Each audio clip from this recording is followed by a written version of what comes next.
Assalamualaikum warahmatullahi wabarakatuh. Saya Meira. Di sini saya akan melanjutkan membaca buku Thinking Fast and Slow karya Daniel Kahneman. Saya akan membacakan bab ketiga, bab keempat, dan bab kelima. Bab 3. Si pengendali yang malas.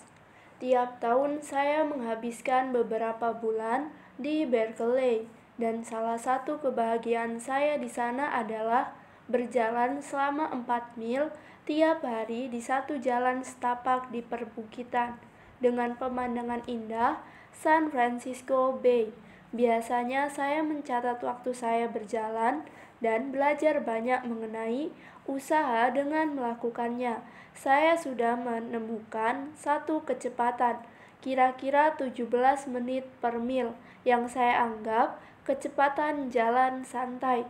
Saya jelas melakukan usaha fisik dan membakar lebih banyak kalori pada kecepatan itu daripada kalau saya duduk-duduk saja.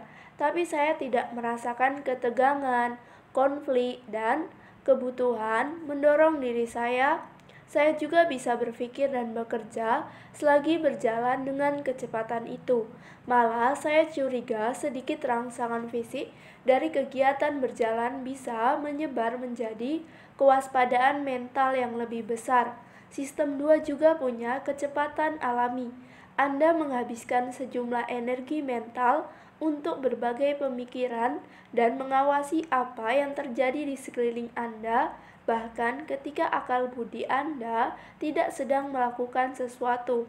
Tapi Anda tidak merasa tertekan, kecuali Anda berada dalam situasi yang membuat Anda sangat curiga atau sadar diri mengawasi apa yang terjadi di lingkungan sekitar, atau dalam kepala Anda sendiri.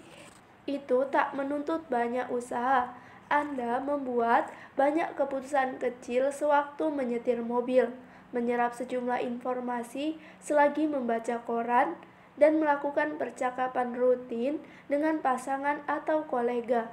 Semuanya dengan sedikit usaha dan tanpa ketegangan, seperti berjalan-jalan santai. Biasanya, berjalan sambil berpikir itu gampang dan sebenarnya menyenangkan, tapi ujung-ujungnya kedua aktivitas itu tampak berebutan sumber daya sistem 2 yang terbatas. Anda bisa membuktikan kebenarannya dengan percobaan sederhana. Selagi berjalan santai dengan teman, minta dia menghitung berapa 23 dikali 78 di luar kepala. Saat itu juga, hampir pasti dia akan berhenti berjalan. Pengalaman saya sendiri, saya bisa berpikir sambil berjalan, tapi tak bisa melakukan kerja mental yang memberi beban berat bagi ingatan jangka pendek.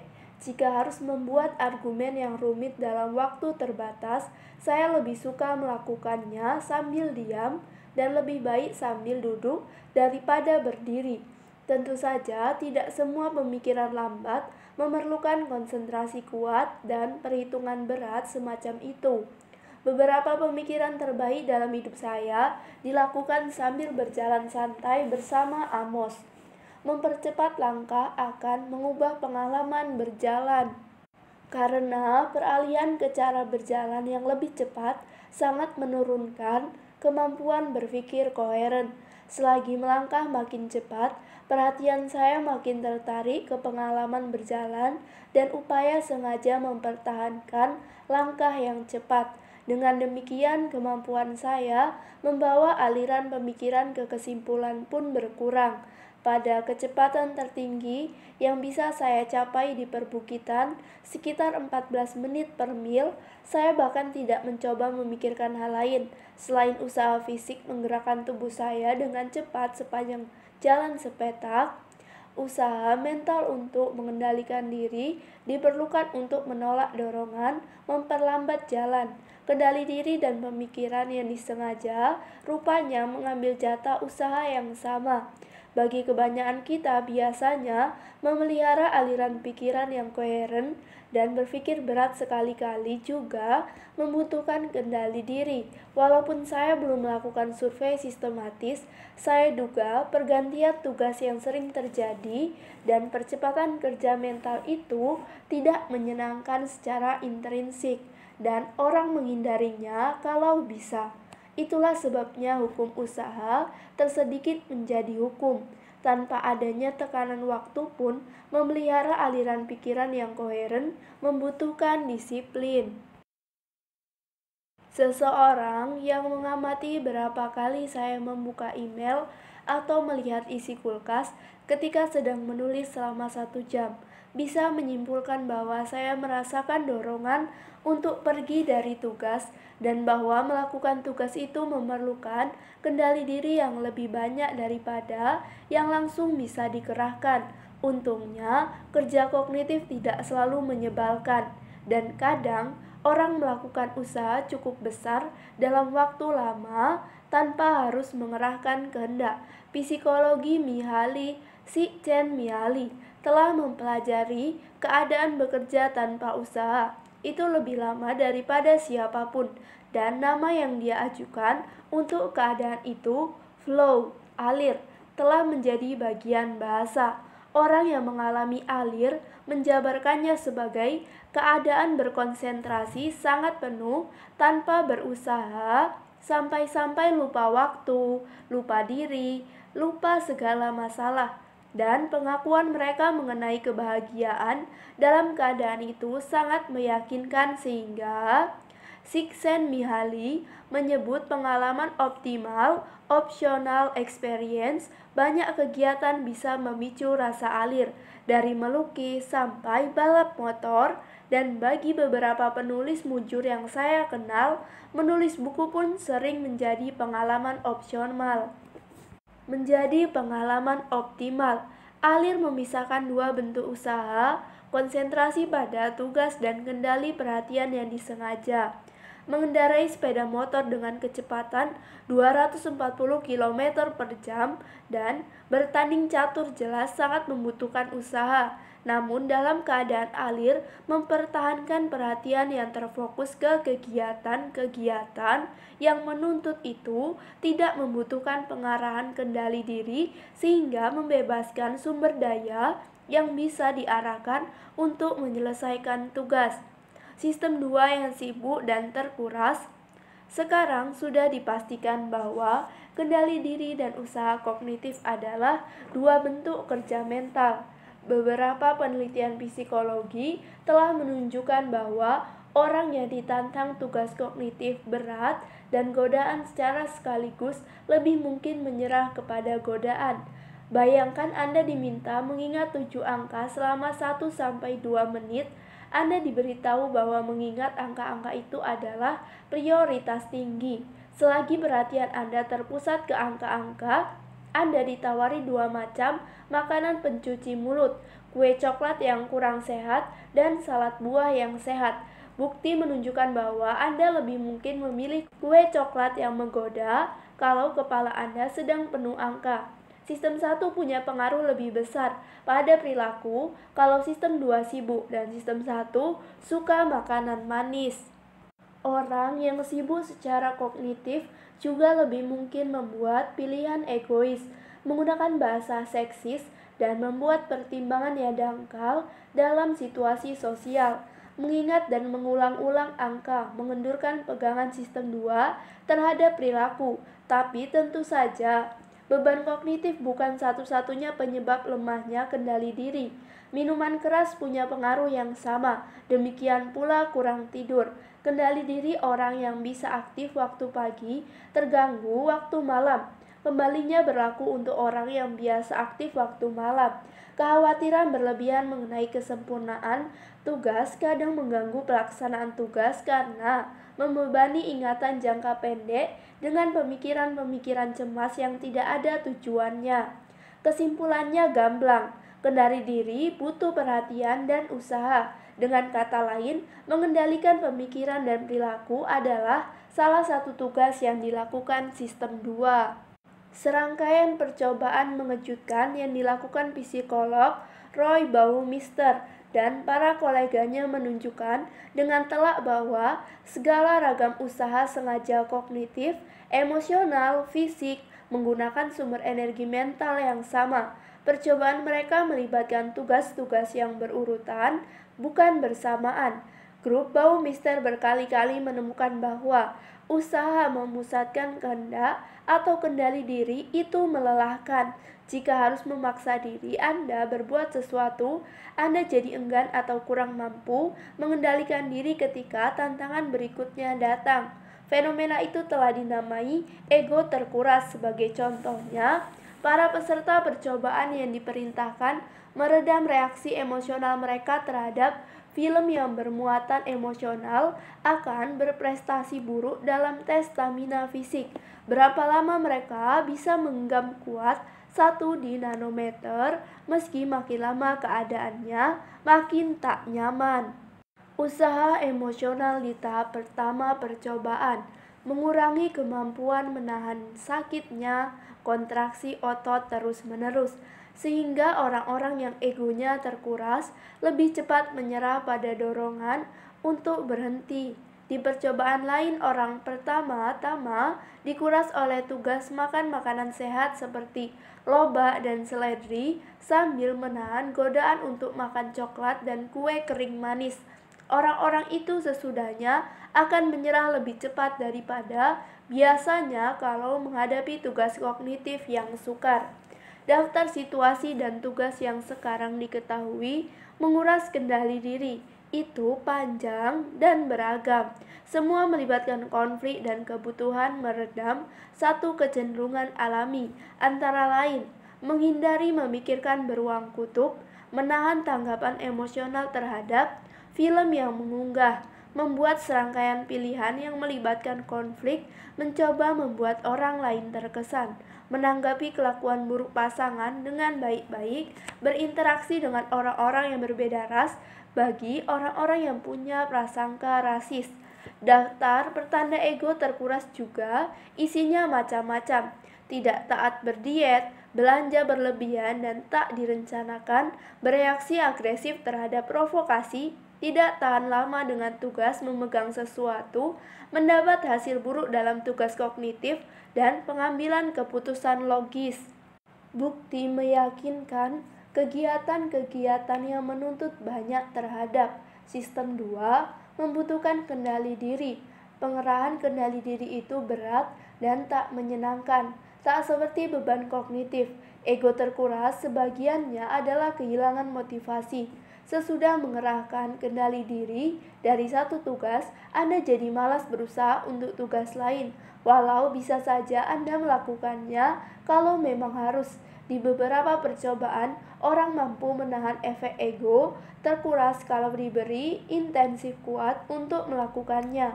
Sementara itu, peningkatan usaha tidak bisa dilakukan ketika Anda harus menyimpan 6 angka dalam ingatan jangka pendek sambil melakukan sesuatu tugas. Ego terkuras bukanlah keadaan mental yang sama dengan kesibukan kognitif. Penemuan paling mengejutkan yang didapat grup Baumeister menunjukkan bahwa, menurut kata-kata Baumeister, gagasan energi mental bukan sekedar kiasan. Sistem saraf mengonsumsi lebih banyak glukosa daripada sebagian besar bagian tubuh lain, dan aktivitas mental yang berat tampaknya sangat mahal dalam ekonomi glukosa. Kalau Anda aktif, terlibat dalam penalaran kognitif sukar atau melakukan tugas yang memerlukan kendali diri, kadar glukosa darah Anda turun. Efeknya serta dengan pelari yang menggunakan simpanan glukosa dalam otot ketika berlari cepat. Yang tersirat dalam gagasan itu adalah bahwa efek ego terkuras bisa diatasi dengan mengonsumsi glukosa, dan Baumeister serta para koleganya telah membuktikan kebenaran hipotesis itu dalam beberapa percobaan. Para sukarelawan di salah satu penelitian mereka menonton film pendek tanpa suara yang menampilkan seorang perempuan yang diwawancara dan diminta menafsirkan bahasa tubuh si perempuan. Selagi mereka melakukan tugas, serangkaian kata melintas di layar pelan-pelan. Para peserta diperintahkan untuk mengabaikan kata-kata itu, dan jika perhatian mereka teralihkan, mereka harus kembali berfokus ke perilaku si perempuan. Tindakan kendali diri tersebut diketahui menyebabkan ego terkuras. Semua sukarelawan minum limun sebelum melakukan tugas kedua. Bagi separuh sukarelawan, limunnya dimaniskan dengan glukosa. Separuh yang lain minum limun yang dimaniskan dengan spelenda, pemanis buatan bebas glukosa. Semua peserta diberi tugas yang membuat mereka harus mengatasi tanggapan intuitif untuk mendapat jawaban yang benar. Kesalahan intuitif biasanya lebih sering terjadi di orang-orang yang egonya terkuras, dan para peminum spelenda menunjukkan efek terkuras yang sudah diduga. Di pihak lain, para peminum glukosa tidak terkuras. Dengan mengembalikan kadar gula dalam otak, prestasi tidak merosot. Diperlukan waktu dan penelitian lebih banyak untuk memastikan apakah tugas-tugas yang menguras glukosa juga menyebabkan rangsangan sementara yang tercermin pada pembesaran ukuran pupil dan peningkatan denyut jantung. Salah satu contoh efek ego terkuras yang meresahkan terhadap pertimbangan baru-baru ini dilaporkan di Proceedings of the National Academy of Science. Para peserta penelitinya yang tak menduga adalah 8 hakim untuk putusan pembebasan narapidana lebih awal dari penjara di Israel. Mereka menghabiskan berhari-hari meninjau permohonan pembebasan lebih awal. Kasus-kasusnya diajukan secara acak, dan para hakim hanya punya waktu sedikit untuk tiap kasus, rata-rata 6 menit. Keputusan normal adalah penolakan pembebasan lebih awal. Hanya 35% permohonan pembebasan lebih awal yang dikabulkan. Waktu tepatnya tiap keputusan dicatat, dan 3. Waktu istirahat makan para hakim. Istirahat pagi, makan siang, istirahat petang. Sepanjang hari dicatat juga. Para pelaku percobaan membuat grafik proporsi permohonan yang dikabulkan dikaitkan dengan waktu saja istirahat terakhir. Proporsinya menanjak tiap sesudah istirahat makan. Ketika sekitar 65% permohonan dikabulkan 2 jam atau lebih sesudah istirahat makan, jumlah permohonan yang dikabulkan terus merosot sampai mendekati 0 menjelang istirahat makan sesudahnya. Seperti bisa diperkirakan, hasilnya tak terduga, dan para pelaku percobaan memeriksa berbagai kemungkinan alasan lain. Penjelasan terbaik atas data itu menyampaikan kabar buruk. Hakim yang capek dan lapar cenderung memberi putusan biasa, yaitu menolak permohonan pembebasan lebih awal dari penjara. Kelelahan dan rasa lapar mungkin sama-sama berperan. Sistem 2 yang malas. Salah satu fungsi utama sistem 2 adalah memantau dan mengendalikan pemikiran dan tindakan yang disarankan oleh sistem 1. Memperkenankan sebagiannya dinyatakan langsung dalam perilaku sambil meredam atau mengubah sebagian lainnya. Contohnya ini ada teka-teki sederhana, jangan coba memecahkannya, dan dengarkan intuisi Anda. Tongkat pemukul bola dan bola berharga $1,10. Tongkat pemukul berharga $1 lebih tinggi daripada bola. Berapa harga bola? Muncul satu angka dalam pilihan Anda. Tentu saja angkanya adalah 10/10 sen. Kekhasan teka-teki mudah ini adalah memancing jawaban yang intuitif, menarik, dan keliru. Hitung saja dan Anda akan lihat sendiri. Jika bola berharga 10 sen, total harga pemukul dan bola adalah $1,20. 10 sen untuk bola dan $1,10 untuk pemukul, bukan $1,10. Jawaban yang benar adalah 5 sen. Kita bisa menganggap jawaban intuitif juga terpikir oleh mereka yang berhasil mendapat jawaban yang benar. Entah bagaimana mereka berhasil meredam intuisi. Saint Frederick dan saya bekerja sama menggarap satu teori pertimbangan yang didasarkan pada 2 sistem, dan dia menggunakan teka-teki pemukul bola untuk mempelajari satu pertanyaan inti. Seberapa dekat sistem 2 memantau saran-saran sistem 1? Menurut Frederick, kita tahu satu fakta penting mengenai siapapun yang berkata bolanya berharga 10 sen. Orang itu tidak aktif memeriksa apakah jawabannya benar dan sistem 2-nya menyetujui jawaban intuitif yang dapat saja ditolak dengan sedikit investasi usaha. Selain itu, kami juga tahu orang-orang yang mengajukan jawaban intuitif melewatkan satu isyarat sosial yang gamblang. Seharusnya mereka bertanya mengapa ada yang mengajukan pertanyaan teka-teki yang jawabannya seolah sudah jelas dalam kuesioner. Kegagalan memeriksa kebenarannya luar biasa karena biaya memeriksa sangat kecil. Kerja mental beberapa detik, perhitungannya agak sulit dengan otot tegang sebentar dan pupil melebar. Dapat menghindarkan kesalahan yang memalukan. Orang yang menyebut 10 sen tampaknya pengikut hukum usaha tersedikit yang taat. Orang yang menghindari jawaban itu tampaknya punya akal budi lebih aktif.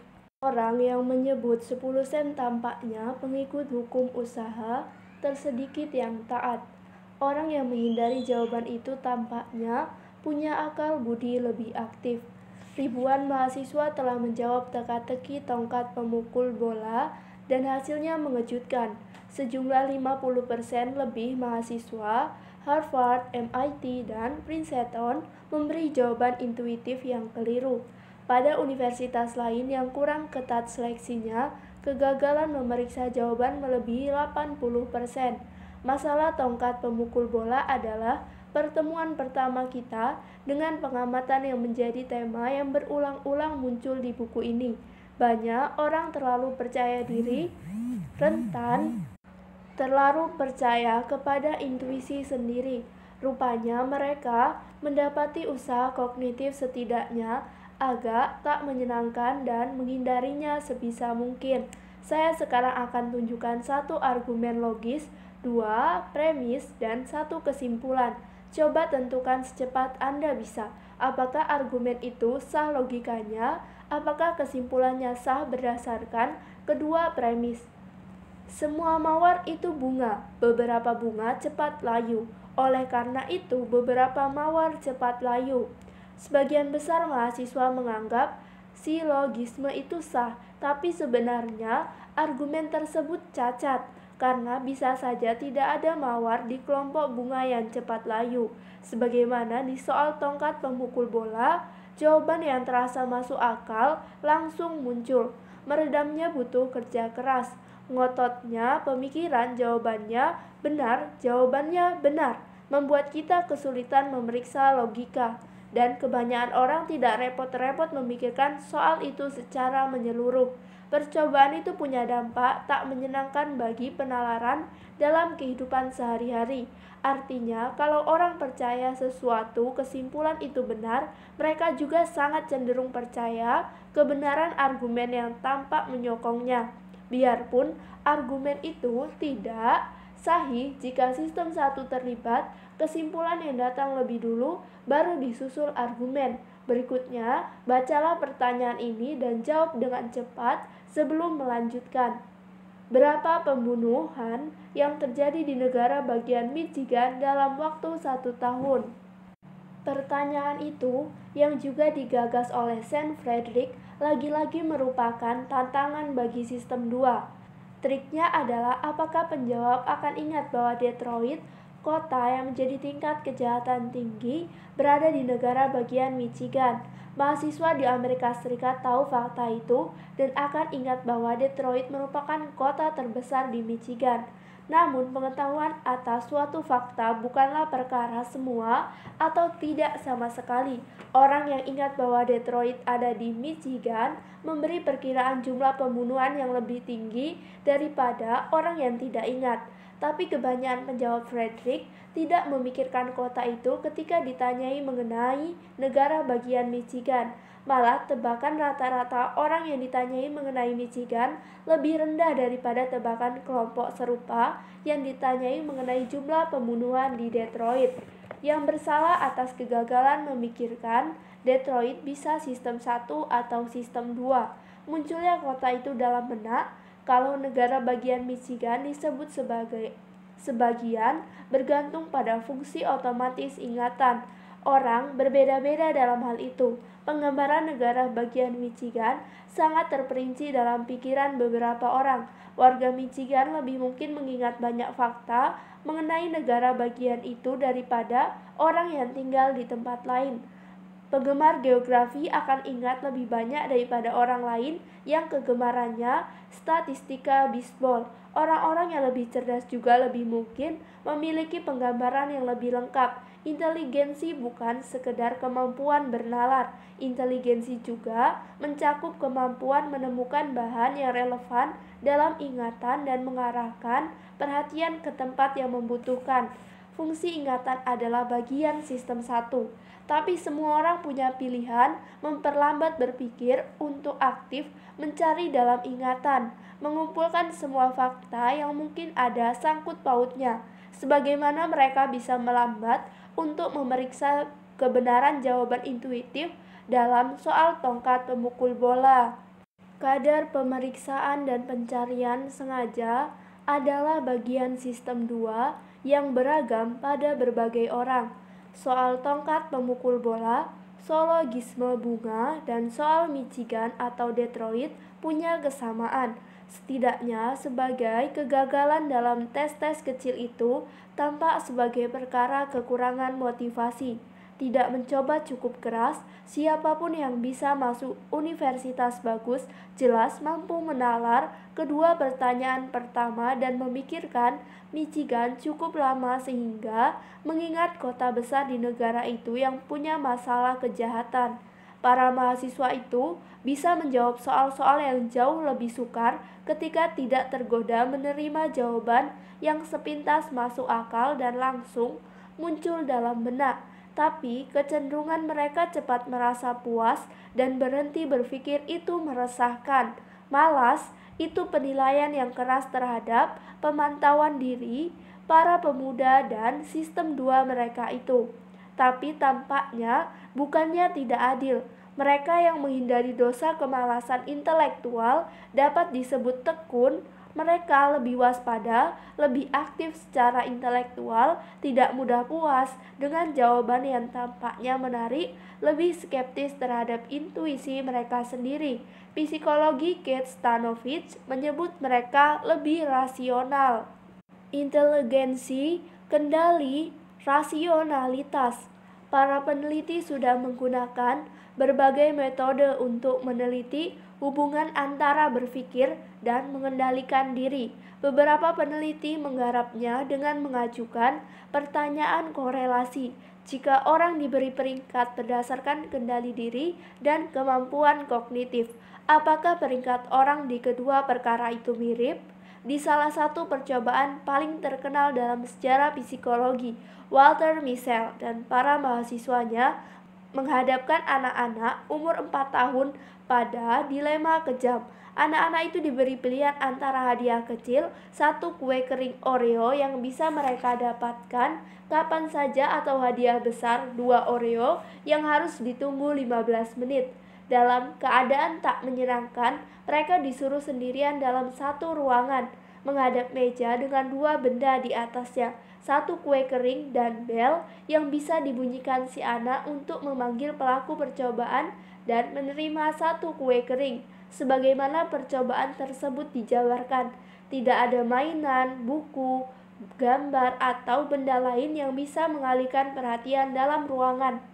Pelaku percobaan meninggalkan ruangan dan tidak kembali sampai 15 menit berlalu atau si anak membunyikan bel, makan kue kering, atau menunjukkan tanda-tanda kesusahan. Anak-anak itu diamati lewat cermin yang tembus pandang di satu sisi, dan film yang menunjukkan perilaku mereka sewaktu menunggu selalu membuat penonton tertawa terbahak-bahak.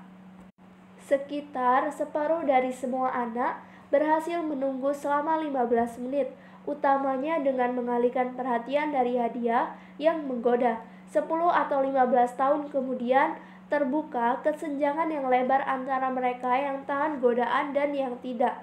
yang tugas kognitif khususnya dalam kemampuan alokasi perhatian secara efektif. Sewaktu remaja mereka lebih kecil, kemungkinannya menyalahgunakan obat-obatan. Perbedaan signifikan dalam kecakapan intelektual juga muncul. Anak-anak yang telah menunjukkan kendali diri lebih banyak, sewaktu berumur 4 tahun, mendapat nilai lebih tinggi pada tes-tes inteligensi. Satu tim peneliti di University of Oregon mempelajari kaitan antara kendali kognitif dan kecerdasan dalam beberapa cara, termasuk upaya meningkatkan inteligensi dengan memperbaiki kendali perhatian. Dalam 5 kali sesi 40 menit, anak-anak berumur 4-6 tahun disodori berbagai permainan komputer yang khusus dirancang menuntut perhatian dan kendali. Di salah satu permainan, anak-anak menggunakan tongkat kendali untuk menggerakkan kucing kartun ke daerah berumput sambil menghindari daerah berlumpur. Daerah berumput pelan-pelan menyempit sementara daerah berlumpur melebar, sehingga makin lama makin diperlukan kendali yang presisi. Para penguji mendapati bahwa melatih perhatian tidak hanya memperbaiki kendali eksekutif, nilai tes inteligensi nonverbal juga meningkat dan peningkatannya bertahan beberapa bulan.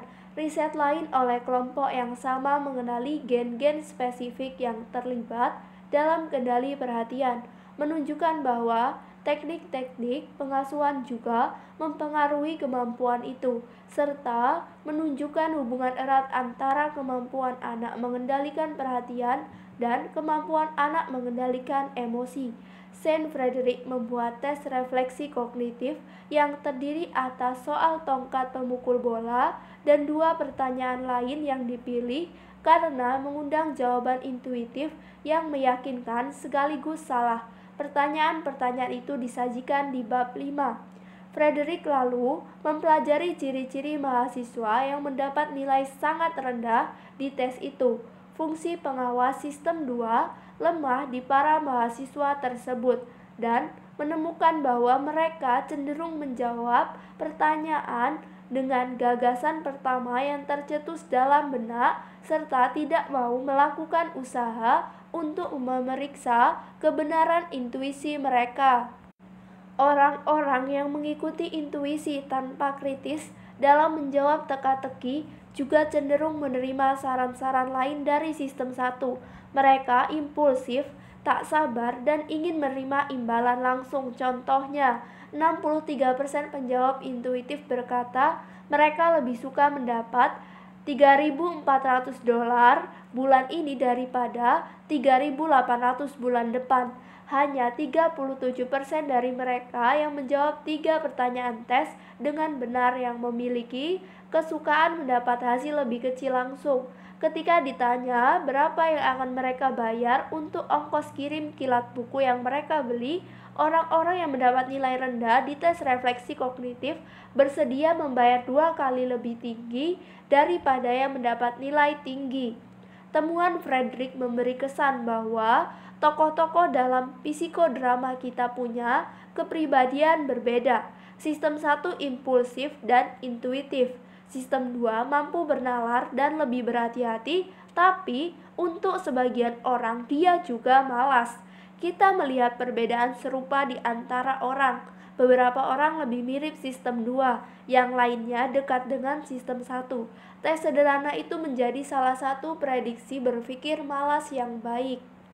Keith Stanovich dan kolaborator lamanya Richard Weiss adalah yang pertama kali memperkenalkan istilah sistem 1 dan sistem 2. Sekarang mereka lebih suka menyebut proses tipe 1 dan tipe 2. Stanovich dan kolega-koleganya telah berpuluh-puluh tahun mempelajari perbedaan antara individu dalam jenis-jenis permasalahan yang dibahas buku ini. Mereka telah mengajukan satu pertanyaan dasar dengan beraneka cara. Apa yang membuat sebagian orang lebih rentan terkena bias pertimbangan? Stanovich menerbitkan kesimpulan-kesimpulannya dalam buku berjudul Rationality and the Reflective Mind. yang menawarkan pendekatan berani dan khas terhadap topik bab ini. Stanovic dengan tegas membedakan antara dua bagian sistem dua. Pembedaannya begitu jelas sampai dia menyebut keduanya akal budi yang terpisah. Salah satunya dia sebut algoritmik mengenai tindakan berpikir lambat dan perhitungan sulit. Sebagian orang lebih baik dalam melakukan tugas-tugas kekuatan otak tersebut dibanding lainnya. Merekalah orang-orang yang mendapat nilai baik di tes inteligensi dan bisa beralih dari satu tugas ke tugas lain dengan cepat serta efisien. Tapi Stanovic berpendapat inteligensi tinggi tidak membuat orang kebal bias. Ada kemampuan lain yang terlibat, disebut rasionalitas oleh Stanovic. Konsep orang rasional Stanovic mirip dengan yang tadi saya sebut, tekun. Inti argumen Stanovic adalah bahwa rasionalitas sebaiknya dibedakan dari inteligensi. Dalam pandangannya, berpikir dangkal atau malas adalah cacat pada akal budi reflektif, kegagalan rasionalitas. Itu gagasan yang menarik dan menantang. Untuk mendukungnya, Stanovic dan para koleganya telah menemukan bahwa soal tongkat pemukul bola dan soal lain yang serupa adalah penunjuk kerentanan kesalahan kognitif yang lebih baik daripada pengukuran inteligensi biasa seperti tes IQ. Waktu akan menentukan apakah pembedaan antara inteligensi dan rasionalitas bisa mengarah ke penemuan baru. Bicara tentang kendali, dia tidak perlu bersusah payah mengerjakan tugas berjam-jam. Dia ada dalam keadaan mengalir. Egonya terkuras sudah seharian rapat. Jadi dia beralih ke prosedur operasi standar, bukannya memikirkan persoalan dengan menyeluruh. Dia tidak mau memeriksa apakah yang dia katakan itu masuk akal. Apakah dia biasanya punya sistem dua yang malas atau dia sedang sangat capek. Sayangnya, dia cenderung mengatakan apa yang pertama muncul dalam pikirannya. Dia barangkali juga punya masalah, tak bisa menunda keinginan mendapat imbalan. Sistem 2 lemah. Bab 4. Mesin pembuat kaitan. Untuk memulai penjelajahan atas cara kerja sistem 1 yang mengagetkan, lihat kata-kata berikut. 1. Pisang. 2. Muntah. Banyak yang terjadi pada Anda selama 1-2 detik barusan. Anda mengalami gambaran dari ingatan yang kurang menyenangkan. Wajah Anda sedikit tertarik menjadi ekspresi jijik dan boleh jadi Anda mendorong buku ini menjauh tanpa Anda sadari. Denyut jantung Anda makin cepat, rambut di lengan Anda berdiri sedikit, dan kelenjar keringat Anda aktif. Pendek kata, Anda menanggapi kata yang menjijikan dengan versi awal cara Anda bereaksi terhadap peristiwa sebenarnya. Semua sepenuhnya otomatis di luar kendali Anda. Tak ada alasan khusus untuk melakukannya, tapi akal budi Anda otomatis menganggap ada urutan dalam waktu dan hubungan sebab akibat antara kata pisang dan muntah. Membentuk skenario tak jelas ketika pisang menyebabkan muntah. Alhasil, Anda mengalami rasa jijik sementara terhadap pisang. Jangan khawatir, nanti juga hilang. Keadaan ingatan Anda juga berubah dalam hal lain. Anda sekarang jadi sangat siap mengenali dan menanggapi objek-objek yang terkait dengan muntah seperti sakit, bau, atau mual, dan kata-kata yang terkait dengan pisang seperti kuning dan buah, barangkali juga apel dan beri. Biasanya, muntah terjadi dalam konteks tertentu seperti mabuk dan gangguan pencernaan. Anda juga jadi sangat siap mengenali kata-kata yang terkait dengan penyebab-penyebab lain akibat menyebalkan yang sama. Tambahan lagi, sistem 1 Anda memperhatikan fakta bahwa persandingan kedua kata itu tak biasa. Barangkali Anda belum pernah menemukannya. Anda mengalami sedikit keterkejutan. Gugusan rumit tanggapan itu terjadi dengan cepat, otomatis, tanpa diusahakan. Anda tak menginginkannya terjadi dan tak dapat menghentikannya. Itulah operasi sistem 1. Peristiwa-peristiwa yang terjadi sebagai akibat Anda melihat kata-kata itu muncul dalam proses yang disebut aktivasi asosiatif. Gagasan-gagasan yang tercetus memicu banyak gagasan lain dalam aksi berantai di otak Anda. Ciri terpenting set rumit peristiwa mental itu adalah koheren. Tiap unsurnya terhubung dan saling dukung. Kata memancing ingatan yang memancing emosi, yang lalu memancing ekspresi wajah dan reaksi lain, seperti tegangnya tubuh dan kecenderungan menghindar. Ekspresi wajah dan gerak menghindar memperkuat perasaan yang terkait, dan perasaan lalu memperkuat gagasan-gagasan yang cocok. Semua itu terjadi dengan cepat dan sekaligus, menghasilkan pola tanggapan kognitif, emosional, dan fisik yang memperkuat diri sendiri, beragam, serta terintegrasi, disebut koheren secara asosiatif. Dalam sekitar 1 detik, secara otomatis dan tak sadar, Anda melakukan suatu tindakan yang menakjubkan, berawal dari satu peristiwa yang sepenuhnya tak terduga. Sistem 1 Anda berusaha memahami situasi sebanyak mungkin. 2 kata sederhana disandingkan secara tak biasa. Dengan mengaitkan kedua kata itu dalam cerita sebab akibat, sistem 1 mengevaluasi kemungkinan ancaman kecil sampai menengah dan menciptakan konteks untuk perkembangan lanjutan dengan menyiapkan Anda menghadapi peristiwa-peristiwa yang telah menjadi makin mungkin. Sistem 1 juga menciptakan konteks untuk peristiwa sekarang dengan mengevaluasi betapa mengejutkannya peristiwa itu. Akhirnya Anda jadi tahu mengenai masa lalu dan siap menghadapi masa depan. Satu ciri aneh pada apa yang terjadi adalah bahwa sistem 1 Anda memperlakukan persandingan 2 kata sebagai gambaran realitas.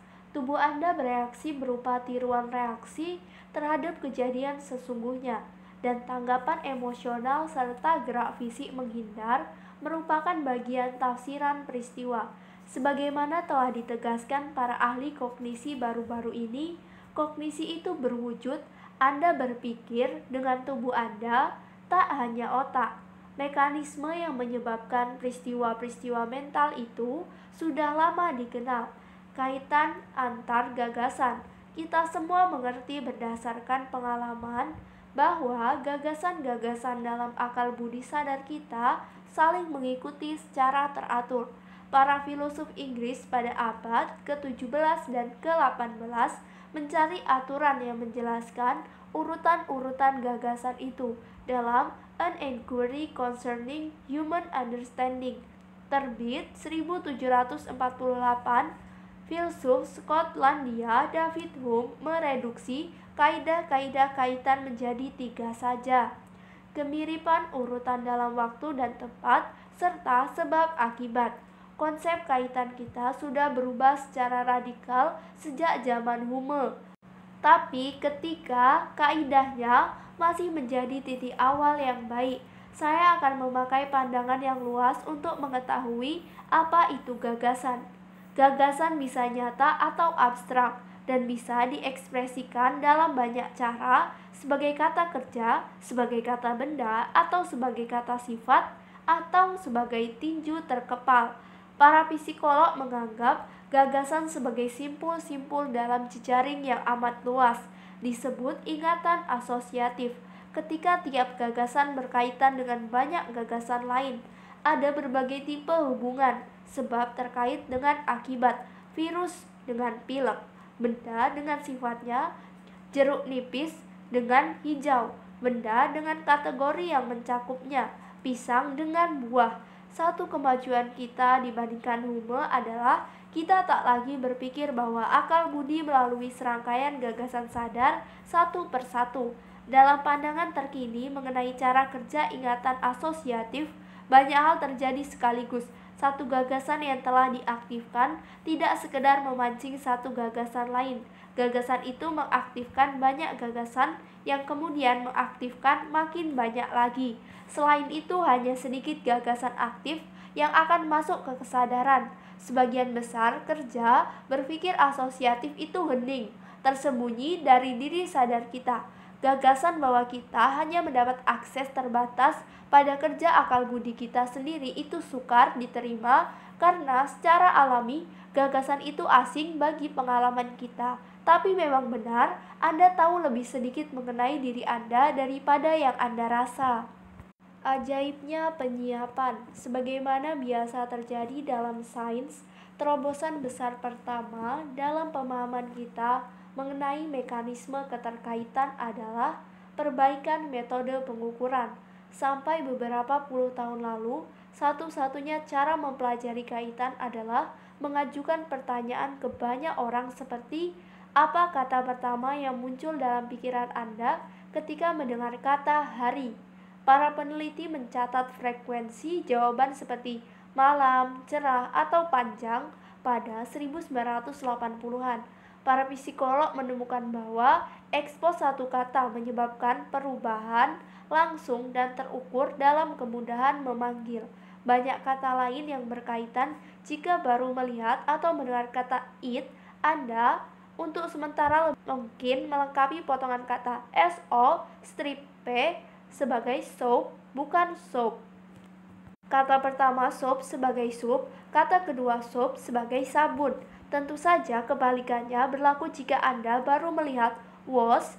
Kami sebut fenomena itu efek penyiapan dan mengatakan bahwa gagasan it menyiapkan gagasan soap serta wash menyiapkan soap, sabun. Efek penyiapan ada berbagai macam. Jika gagasan it sedang ada di akal budi Anda sadari atau tidak, Anda akan lebih cepat mengenali kata soap kalau dibisikkan atau ditampilkan dengan huruf kurang jelas. Dan tentu saja Anda tak hanya disiapkan untuk gagasan soap, tapi jika banyak gagasan terkait makanan, termasuk garpu, lapar, lemak, diet, dan kue kering. Jika sebelumnya Anda makan di depan meja yang tak stabil, Anda akan disiapkan untuk stabil juga.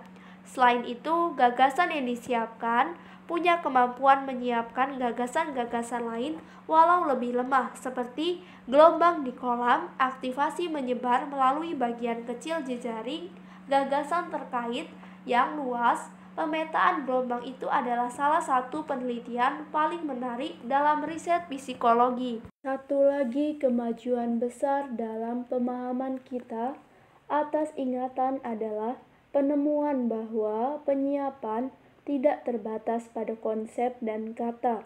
Tentu saja, Anda tidak bisa mengetahuinya dari pengalaman sadar, tapi Anda mesti menerima gagasan asing bahwa tindakan dan emosi Anda bisa disiapkan oleh peristiwa-peristiwa yang Anda sendiri tak sadari. Dalam satu percobaan yang menjadi klasik, psikolog John Bargh dan para kolaboratornya meminta mahasiswa-mahasiswa New York University, kebanyakan berumur 18 sampai 22 tahun, menyusun kalimat 4 kata dari kumpulan berisi 5 kata. Contohnya, finds, he, it, yellow, instantly. Untuk satu kelompok mahasiswa, separuh kalimat acak mengandung kata-kata yang berhubungan dengan orang lanjut usia seperti Florida, pikun, botak, uban, atau keriput. Ketika sudah menyelesaikan tugas, si mahasiswa muda disuruh melakukan percobaan lain di satu kantor di ujung lorong. Inti percobaan adalah perjalanan dari satu ruang ke ruang lain. Para peneliti mengukur waktu yang dibutuhkan dari satu ujung lorong ke lorong lain. Seperti prediksi Bargh, orang-orang muda yang baru membentuk kalimat dari kata-kata bertema usia lanjut jadi berjalan lebih lambat dibandingkan yang lain. Efek Florida itu melibatkan 2 tahap penyiapan. Pertama, set, kata menyiapkan pemikiran mengenai usia tua. Walau kata tua tak pernah disebut. Kedua, pemikiran-pemikiran itu menyiapkan suatu perilaku berjalan lambat yang terkait dengan usia tua. Semua itu terjadi tanpa disadari. Ketika ditanyai sesudahnya, tak satu pun mahasiswa mengaku memperhatikan bahwa kata-kata itu punya tema sama. Dan mereka semua bersikeras segala sesuatu yang mereka lakukan sesudah percobaan pertama tak dipengaruhi kata-kata yang mereka temui. Gagasan usia tua tidak masuk ke kesadaran mereka, tapi tindakan mereka tetap berubah. Fenomena penyiapan yang luar biasa itu, gagasan yang mempengaruhi tindakan, dikenal sebagai efek ideomotor. Walau pasti tidak menyadarinya, membaca paragraf ini juga menyiapkan Anda jika perlu berdiri untuk mengambil segelas air. Kiranya Anda bakal bangkit lebih lambat daripada biasanya dari kursi, kecuali Anda kebetulan tidak suka orang lanjut usia. Bila yang belakangan yang terjadi, riset menunjukkan bahwa Anda mungkin malah bergerak lebih cepat daripada biasanya. Kaitan ideomotor juga bekerja pada arah sebaliknya. Satu penelitian yang dilakukan di universitas di Jerman merupakan kebalikan percobaan awal Barth dan kolega-koleganya di New York. Dalam percobaan Jerman, para mahasiswa diminta berjalan keliling dalam satu ruangan selama 5 menit dengan kecepatan 30 langkah per menit, kira-kira sepertiga kecepatan jalan normal mereka. Sesudah pengalaman singkat itu, para peserta percobaan jadi lebih cepat mengenali kata-kata yang berhubungan dengan usia tua seperti pikun, tua, dan kesepian. Efek penyiapan bolak-balik cenderung menghasilkan reaksi koheren. Jika Anda siap berpikir mengenai usia tua, kiranya Anda cenderung bertindak tua, dan bertindak tua bakal memperkuat pemikiran usia tua. Kaitan bolak-balik banyak ditemukan dalam jejaring asosiatif. Contoh, perasaan terhibur cenderung membuat Anda tersenyum, dan senyum cenderung membuat Anda merasa terhibur. Ambillah pensil dan gigit selama beberapa detik dengan ujung yang tak diruncingkan, berada di kanan dan ujung untuk menulis di kiri. Lalu gigit lagi pensilnya dengan posisi lain, ujung untuk menulis mengacung ke depan, dan jepit ujung tak runcingnya dengan bibir. Anda barangkali tak sadar salah satu tindakan tersebut membuat wajah Anda cemberut dan yang satunya lagi membuat Anda tersenyum. Dalam percobaan, para mahasiswa yang sedang menggigit pensil seperti itu diminta menilai kelucuan kartun-kartun dari The Far Side, karya Gary Larson. Mereka yang sedang senyum tanpa sadar melakukannya menganggap kartun lebih lucu daripada mereka yang sedang cemberut. Dalam percobaan lain, orang-orang yang wajahnya dibuat cemberut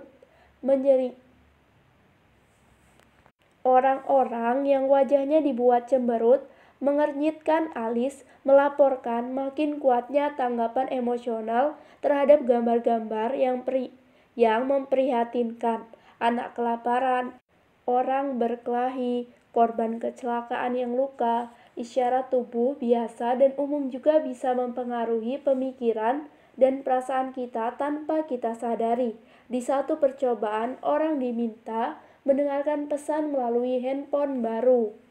Mereka diberitahu bahwa tujuan percobaan adalah mengetes mutu perlengkapan audio dan diperintahkan menggerak-gerakkan kepala untuk mengecek distorsi bunyi. Separuh peserta diminta mengangguk, sementara yang lain diminta menggeleng. Pesan yang mereka dengar adalah editorial radio. Mereka yang mengangguk gerak tubuh yang berarti ya, cenderung menerima pesan yang mereka dengar. Sementara mereka yang menggeleng-geleng cenderung menolak. Sekali lagi, tidak ada kesadaran, sekedar hubungan karena kebiasaan antara sikap penolakan atau penerimaan dengan ekspresi fisiknya yang umum. Anda bisa lihat mengapa saran umum untuk tetap bersikap tenang dan baik, apapun yang dirasa, adalah saran yang baik sekali. Anda bisa jadi betul-betul merasa tenang dan baik. Penyiapan yang menjadi pedoman. Penelitian efek penyiapan telah menghasilkan penemuan-penemuan yang mengancam citra diri kita sebagai sosok sadar dan mandiri yang membuat pertimbangan dan pilihan. Contohnya, kebanyakan kita menganggap memberi suara dalam pemilu itu tindakan sengaja yang mencerminkan nilai-nilai dan pertimbangan kebijakan oleh kita, serta tak dipengaruhi hal-hal yang tak ada sangkut pautnya. Suara kita seharusnya tak dipengaruhi oleh lokasi tempat pemungutan suara misalnya, tapi sebenarnya memang ada pengaruhnya. Studi pola pemberian suara di Arizona pada 2000 menunjukkan bahwa dukungan untuk usul meningkatkan anggaran untuk sekolah lebih besar secara signifikan jika tempat pemungutan suara berada di sekolah dibandingkan tempat lain.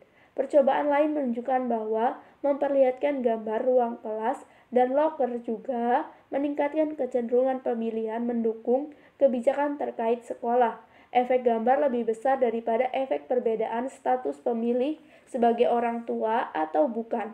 Peneliti terhadap penyiapan telah maju cukup jauh dari demonstrasi awal, bahwa orang-orang yang diingatkan mengenai usia tua jadi berjalan lebih lambat. Sekarang, kita tahu bahwa efek penyiapan bisa menjangkau tiap sudut kehidupan kita.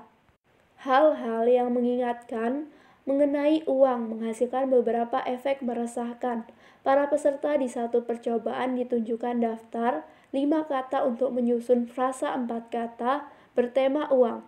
Hike, a salary, desk, playing, menjadi a hike, playing, salary. Penyiapan lain bersifat lebih halus termasuk keberadaan benda bertema uang yang tak ada hubungannya di latar belakang, seperti setumpuk uang permainan monopoli di meja atau komputer dengan screensaver lembaran dolar yang mengapung di air. Orang yang dipersiapkan terhadap uang menjadi lebih independen daripada kalau tidak disiapkan. Mereka bertahan 2 kali lebih lama ketika mencoba menjawab suatu soal yang sangat sulit sebelum akhirnya meminta bantuan pelaku percobaan. Tanda jelas peningkatan sikap mengandalkan diri sendiri. Orang yang dipersiapkan terhadap uang juga lebih egois. Mereka lebih enggan menghabiskan waktu membantu orang lain yang pura-pura bingung mengenai satu tugas percobaan. Ketika pelaku percobaan menjatuhkan sejumlah pensil ke lantai, peserta dengan uang tanpa disadari dalam kepalanya memunguti lebih sedikit pensil. Di percobaan lain dalam rangkaian percobaan yang sama, para peserta diberitahu bahwa mereka bakal segera disuruh berbicara dengan seseorang dan diminta menyiapkan 2 kursi selagi pelaku percobaan pergi menjemput orang lain. Peserta yang siap memikirkan uang memilih duduk lebih jauh daripada yang tidak disiapkan. 118 versus 80 cm. Mahasiswa yang dipersiapkan memikirkan uang juga menunjukkan kesukaan lebih besar untuk sendirian. Tema utama temuan teman itu adalah bahwa gagasan uang menyiapkan individualisme, keengganan terlibat dengan pihak lain, bergantung kepada pihak lain, atau menerima permintaan dari pihak lain.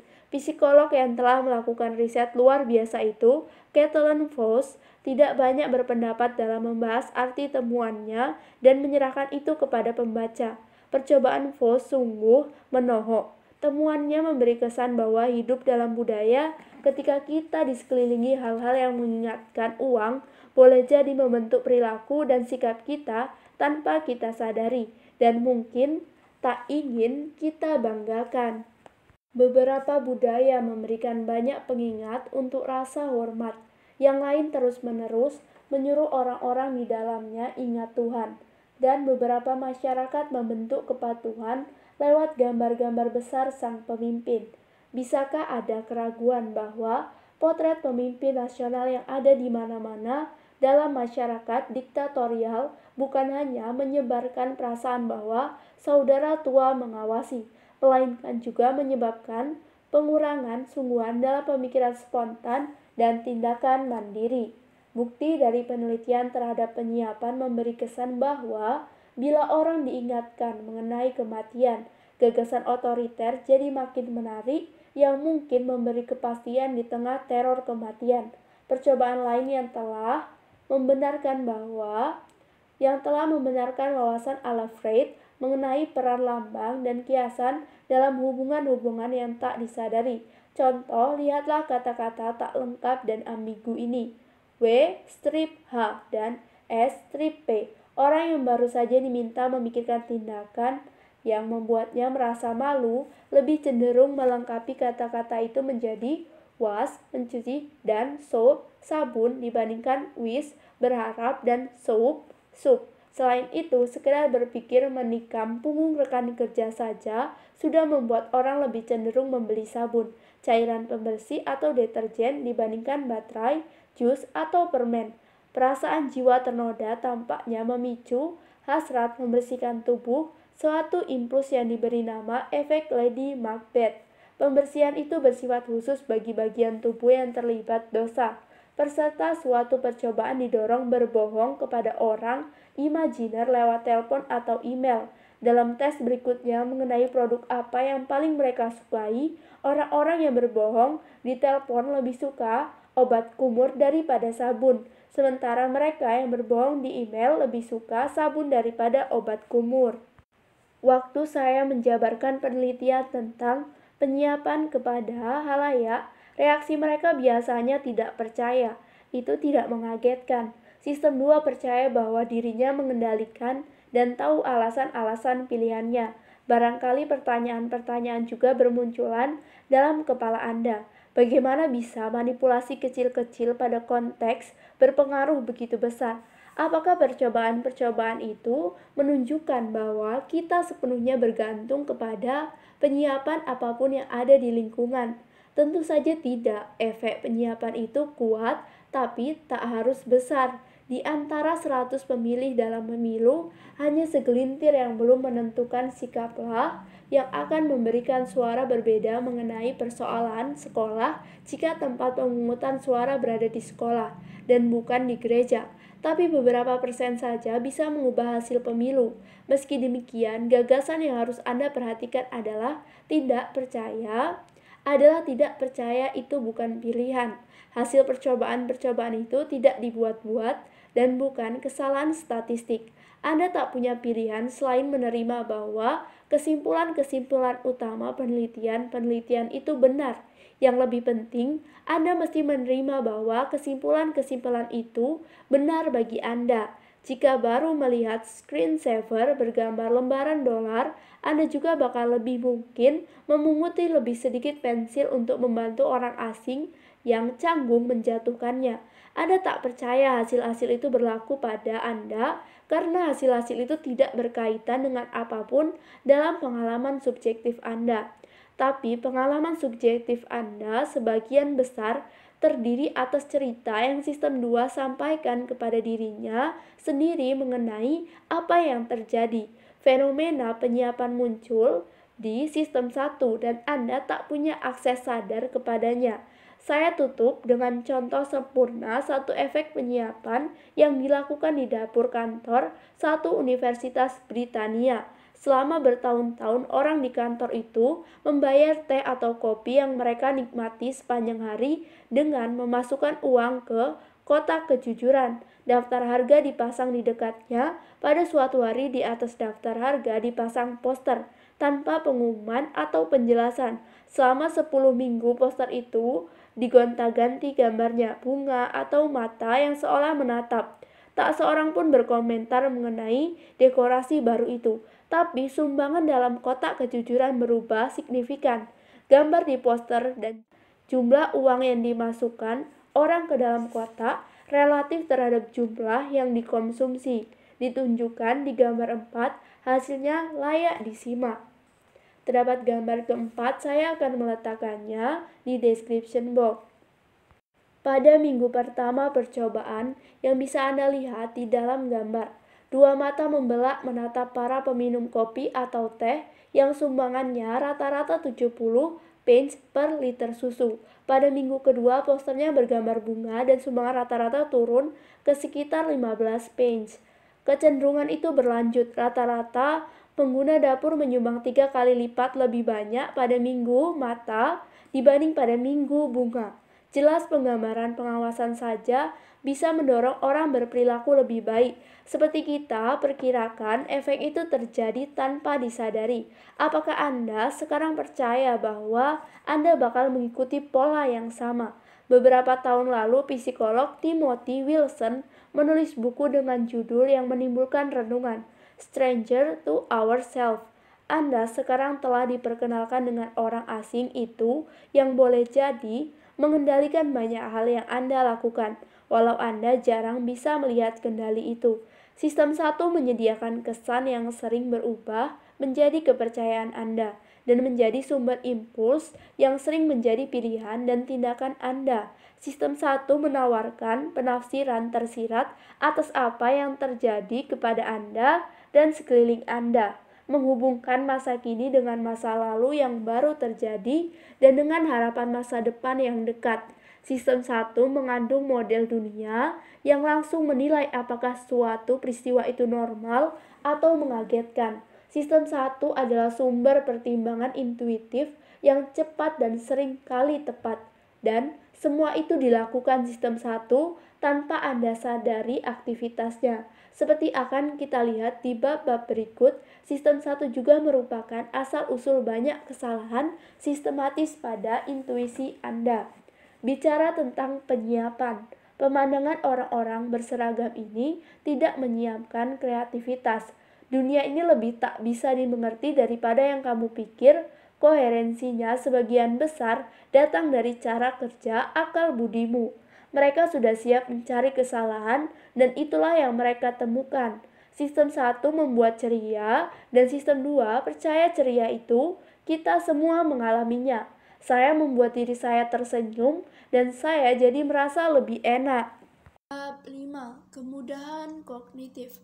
Apabila Anda sedang sadar dan barangkali juga ketika Anda tak sadar, banyak perhitungan berlangsung dalam otak Anda untuk memelihara dan memperbarui jawaban-jawaban terkini bagi sejumlah pertanyaan penting. Adakah hal baru yang terjadi? Adakah ancaman? Apakah semua berjalan baik-baik saja? Haruskah saya mengalihkan perhatian? Apakah tugas ini butuh usaha lebih? Anda bisa bayangkan kokpit pesawat dengan sejumlah meteran yang menunjukkan nilai terbaru masing-masing variabel. Penilaiannya dilakukan secara otomatis oleh sistem 1 dan salah satu fungsinya adalah menentukan perlu tidaknya usaha tambahan dari sistem 2. Salah satu meteran itu mengukur kemudahan kognitif dengan kisaran antara mudah dan susah. Mudah adalah pertanda bahwa segalanya berjalan baik-baik saja. Tak ada ancaman, tak ada berita besar, tak perlu mengalihkan perhatian atau mengerahkan usaha. Susah berarti ada masalah yang akan membutuhkan peningkatan pengerahan sistem 2. Dalam keadaan demikian, Anda mengalami kesusahan kognitif. Kesusahan kognitif dipengaruhi tingkat usaha terkini dan kehadiran kebutuhan yang belum dipenuhi. Yang mengagetkan adalah satu pengukuran kemudahan kognitif berhubungan dengan jejaring besar berbagai masukan dan keluaran.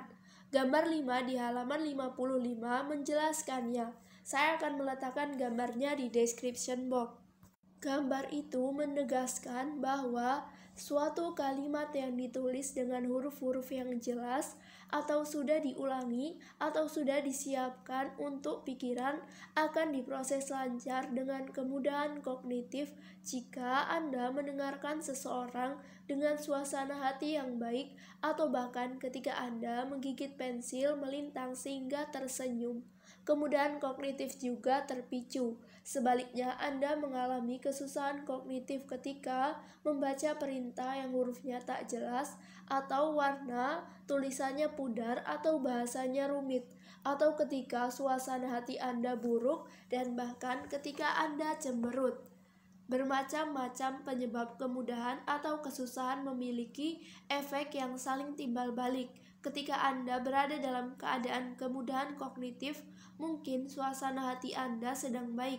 Anda menyukai apa yang Anda lihat, Anda percaya apa yang Anda dengar, Anda percaya intuisi Anda, dan Anda merasa situasi terkini itu akrab dan nyaman.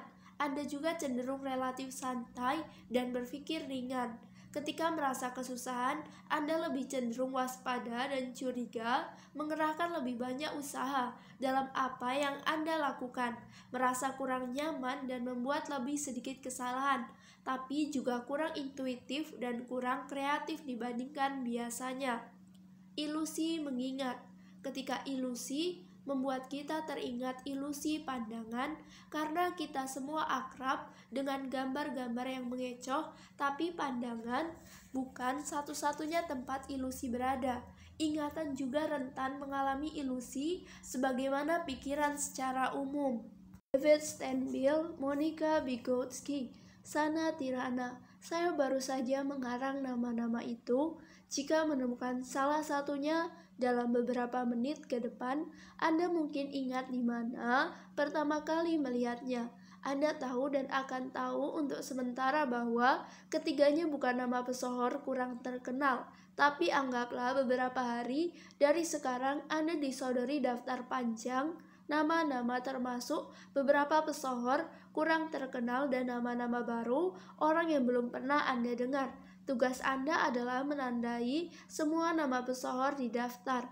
Ada kemungkinan cukup besar Anda akan mengidentifikasi David Stanbill sebagai orang terkenal, walau Anda tentu saja tak akan tahu apakah Anda menemukan namanya dalam konteks film, olahraga, atau politik. Larry Jacob, psikolog yang pertama kali mendemonstrasikan ilusi ingatan itu di laboratorium, memberi judul pada artikelnya Becoming Famous Overnight. Bagaimana cara terjadinya? Mulailah dengan bertanya kepada diri sendiri, bagaimana Anda tahu apakah seseorang itu terkenal atau tidak?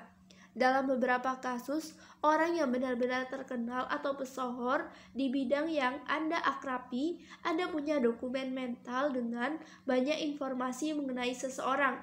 Pikirkan Albert Einstein, Bono, Hillary Clinton. Tapi Anda tak akan punya dokumen informasi mengenai David Stanbill. Jika Anda menemukan namanya dalam beberapa hari ke depan, yang Anda punya sekedar rasa akrab. Anda pernah melihat nama itu di suatu tempat. Jacob menyatakan masalahnya dengan apik. Pengalaman keakraban punya sifat masa lalu yang sederhana tapi kuat dan tampaknya menunjukkan bahwa pengalaman itu adalah cerminan langsung pengalaman yang sudah lalu.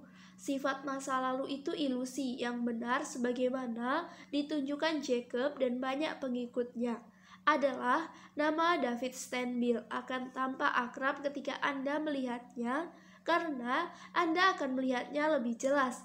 Kata-kata yang pernah Anda lihat menjadi lebih mudah dilihat lagi. Anda bisa mengenali kata-kata itu dibandingkan kata-kata lain ketika ditampilkan sekilas atau terselubung. Keriuhan dan Anda akan lebih cepat beberapa per 100 detik membaca kata-kata itu dibandingkan kata-kata lain. Pendek kata, Anda mengalami kemudahan kognitif lebih besar dalam mempersepsi satu kata yang Anda pernah lihat dan rasa kemudahan itulah yang memberi kesan akrab kepada Anda. Gambar 5 menggagas satu cara untuk mengetesnya. Pilihlah satu kata yang benar-benar baru, jadikan kata itu mudah dilihat, maka kata itu akan lebih mungkin punya sifat masa lalu. Memang suatu kata baru lebih mungkin dikenal akrab jika dipersiapkan lebih dahulu dengan menampilkannya selama beberapa milidetik sebelum tes, atau ditampilkan secara lebih menonjol daripada kata-kata lain dalam daftar. Kaitan itu juga beroperasi di arah sebaliknya.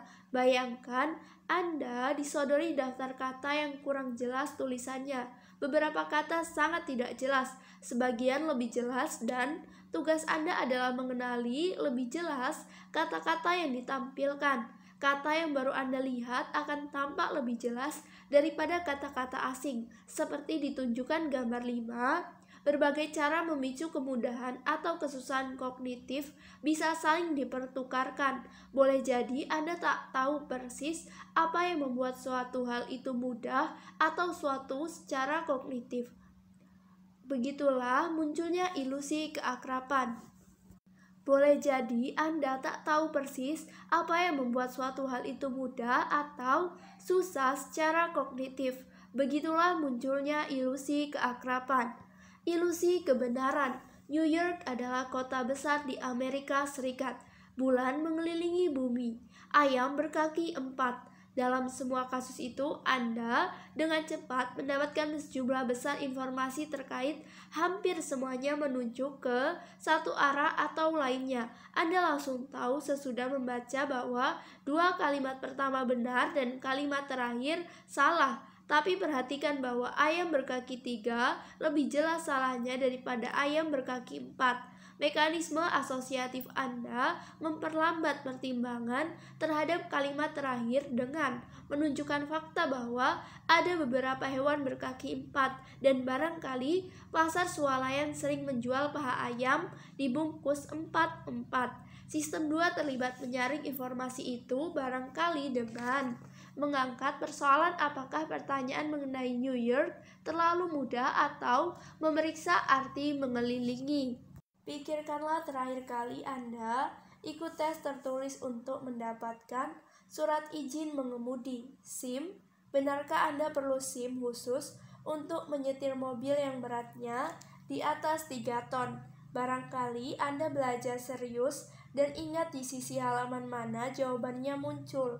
Berikut logika yang mendasarinya. Jelas bukan begitu cara saya lulus tes SIM ketika pindah ke negara bagian lain. Yang saya lakukan adalah membaca buku aturan dengan cepat 1 kali, lalu berharap yang terbaik. Saya tahu sebagian jawaban tes dari pengalaman menyetir yang panjang, tapi ada juga pertanyaan-pertanyaan yang jawaban benarnya tak terpikir, dan saya cuma bisa mengandalkan kemudahan kognitif. Jika jawabannya terasa akrab, saya anggap jawaban itu barangkali benar. Jika terlihat baru atau kelewat berlebihan, saya tolak. Kesan keakraban dihasilkan oleh sistem 1 dan sistem 2, mengandalkannya untuk membuat pertimbangan benar atau salah. Pelajaran dari gambar 5 adalah bahwa ilusi yang bisa diprediksi pasti muncul jika suatu pertimbangan didasarkan kepada kesan, kemudahan, atau kesusahan kognitif. Apapun yang memudahkan kelancaran mesin asosiatif akan membuat bias kepercayaan juga. Satu cara yang andal untuk membuat orang percaya hal-hal yang palsu adalah pengulangan, karena keakraban tidak mudah dibedakan dari kebenaran. Lembaga otoriter dan pemasaran selalu tahu fakta itu, tapi psikologlah yang menemukan bahwa Anda tak harus mengulang seluruh pertanyaan, fakta, atau gagasan untuk membuatnya tampak benar. Orang yang berkali-kali ditunjukkan frasa suhu tubuh ayam lebih mungkin menganggap benar pertanyaan suhu tubuh ayam 62 derajat atau sembarangan angka lain. Keakraban dengan satu frasa dalam pertanyaan itu sudah cukup untuk membuat keseluruhan pernyataan terasa akrab, sehingga jadi benar. Jika Anda tak bisa mengingat sumber suatu pertanyaan dan tak bisa mengaitkannya dengan hal lain yang Anda ketahui, Anda tak punya pilihan selain menggunakan rasa kemudahan kognitif. Cara menulis pesan yang persuasif. Anggaplah Anda mesti menulis satu pesan yang Anda ingin dipercaya penerimanya. Tentu saja isi pesan Anda benar, tapi itu belum cukup untuk membuat orang mempercayai kebenarannya. Sah saja bagi Anda untuk memanfaatkan kemudahan kognitif dan penelitian terhadap ilusi kebenaran, memberi saran spesifik yang boleh jadi membantu Anda mencapai tujuan itu. Kaidah umumnya adalah bahwa apapun yang bisa Anda lakukan untuk mengurangi kesusahan kognitif akan membantu. Jadi sebaiknya Anda memaksimalkan kemudahan membaca dulu. Bandingkan kedua pertanyaan berikut. Adolf Hitler lahir tahun 1892. Adolf Hitler lahir tahun 1887. Dua-duanya salah. Hitler lahir tahun 1889, tapi percobaan menunjukkan bahwa kalimat pertama lebih besar kemungkinannya dipercaya. Saran lagi, jika pesan Anda akan dicetak, gunakan kertas bermutu tinggi untuk memaksimalkan kontras antara huruf dan latar belakang. Jika menggunakan warna, Anda lebih dipercaya jika teks Anda dicetak dengan warna biru terang atau merah terang daripada nuansa hijau, kuning, atau biru pucat. Jika Anda ingin dianggap bisa dipercaya dan cerdas, jangan menggunakan bahasa rumit, kalau bisa menggunakan bahasa sederhana. Kolega saya di Princeton, Danny Oppenheimer, membuktikan kekeliruan mitos yang marak di kalangan mahasiswa mengenai kosakata yang paling dianggap mengesankan para profesor. Dalam artikel berjudul Consequence of Erudite Vernacular Utilities Irrespective of Necessity, Problem with Using Long Words Needlessly, Oppenheimer menunjukkan bahwa membungkus gagasan yang familiar dalam bahasa muluk-muluk dianggap sebagai tanda kecerdasan dan kredibilitas rendah. Selain membuat pesan yang sederhana, coba buat pesan Anda mudah diingat. Sampaikan gagasan Anda dalam kalimat puitis. Kalau bisa, gagasan Anda akan lebih mungkin dianggap benar. Para peserta dalam satu percobaan yang laporannya banyak dikutip membaca lusinan peribahasa yang kurang dikenal seperti Was unit force, kesedihan mempersatukan lawan. Little stroke will tumble great oaks. Tebangan sedikit demi sedikit akan menumbangkan pohon besar. A fault confessed is half redressed. Kesalahan yang diakui itu setengah ditebus. Orang-orang lain membaca beberapa peribahasa itu yang sudah diubah menjadi versi tak puitis. Woes unite enemies. Kesedihan mempersatukan musuh. Little stroke will tumble great trees. Tebangan sedikit demi sedikit akan menumbangkan pohon besar. A fault admitted is half redressed. Kesalahan yang diakui itu setengah ditebus. Peribahasa-peribahasa itu dianggap lebih berbobot ketika bersajak dibandingkan ketika tidak bersajak. Terakhir, jika menyebut sumber, pilihlah sumber yang namanya gampang disebut. Para peserta suatu eksperimen diminta menilai prospek perusahaan-perusahaan Turki fiktif berdasarkan laporan dari 2 firma pialang. Untuk tiap saham, salah satu laporannya berasal dari firma dengan nama yang gampang disebut, misalnya Artan, dan laporan satunya lagi dari firma dengan nama yang susah disebut, misalnya Tahtuhut. Kedua laporan kadang saling bertentangan. Prosedur terbaik untuk pengamat kiranya menimbangkan kedua laporan secara adil. Tapi bukan itu yang mereka lakukan. Mereka lebih cenderung pada laporan Artan daripada laporan Tahlut. Ingatlah bahwa sistem 2 itu malas dan usaha mental itu menyebalkan. Kalau memungkinkan, para penerima pesan Anda ingin menjauh dari apapun yang membuat mereka ingat, harus berusaha, termasuk sumber dengan nama susah disebut. Semua itu saran yang sangat bagus, tapi jangan terlena. Kertas bermutu tinggi, warna-warna terang, bahasa puitis, dan sederhana tidak akan membantu jika pesan Anda jelas-jelas tak masuk akal atau bertentangan dengan fakta yang dianggap benar oleh audiens Anda. Psikolog yang melakukan percobaan tidak percaya bahwa semua orang itu bodoh atau selalu bisa ditipu. Yang dipercaya para psikolog adalah kita semua menjalani sebagian besar hidup dengan dibimbing kesan-kesan dari sistem 1, dan seringkali kita tidak tahu sumber kesan-kesan itu. Bagaimana Anda tahu suatu pernyataan itu benar? Jika pernyataan itu berhubungan erat sesuai logika atau asosiasi kepercayaan atau pilihan yang Anda pegang atau berasal dari sumber yang Anda percaya dan sukai, Anda akan merasakan kemudahan kognitif. Masalahnya boleh jadi ada sebab lain bagi perasaan kemudahan itu, termasuk mutu, huruf, dan pesona puitis, serta Anda tak bisa dengan mudah menelusuri perasaan Anda sampai ke sumbernya. Itulah pesan dalam gambar 5. Rasa kemudahan atau kesusahan punya banyak penyebab, dan kita susah memilah di antara banyak penyebab itu. Susah, tapi bukannya mustahil. orang bisa mengatasi sebagian faktor yang menghasilkan ilusi kebenaran kalau sangat termotivasi melakukannya. Namun, pada kebanyakan kesempatan, sistem 2 yang malas akan memakai saran sistem 1 dan berjalan terus. Kesusahan dan usaha. Simetri banyak hubungan asosiatif menjadi tema utama di pembahasan koherensi asosiatif. Seperti sudah kita lihat, orang yang dibuat tersenyum atau cemberut dengan pensil di mulut atau bola di alis cenderung mengalami emosi yang normalnya diekspresikan dengan senyum atau cemberut. Imbal balik saling memperkuat yang sama juga ditemukan dalam penelitian kemudahan kognitif. Di satu pihak, kesusahan kognitif dialami ketika operasi sistem 2 yang butuh usaha dijalankan. Di pihak lain, pengalaman kesusahan kognitif, apapun sumbernya, cenderung menggerakkan sistem 2 mengalihkan pendekatan orang terhadap masalah dari mode santai intuitif ke mode tekun analitis. Soal tongkat pemukul bola sudah disebut-sebut sebagai tes.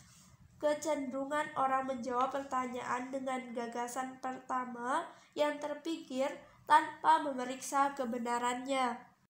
Tes refleksi kognitif Saint Frederick berisi soal tongkat pemukul bola dan 2 soal lainnya yang dipilih karena memancing jawaban intuitif langsung yang tidak benar.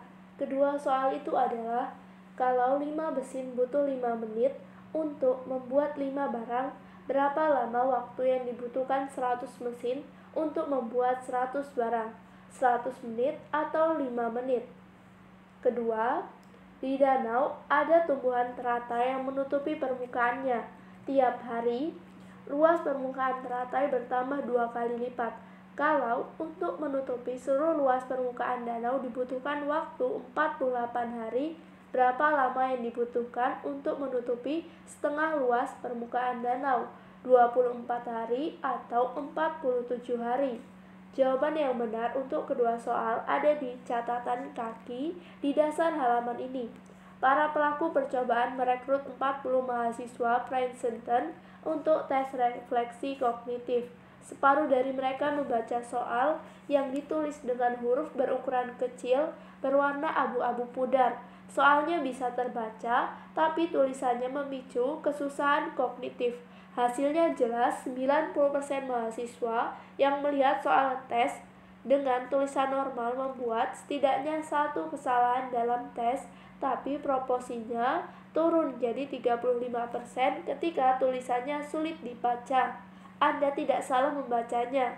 Prestasi jadi lebih baik ketika tulisan sulit dibaca. Kesusahan kognitif, apapun sumbernya, menggerakkan sistem 2 yang lebih mungkin menjolak jawaban intuitif yang disarankan sistem 1. Menyenangkannya, kemudahan kognitif.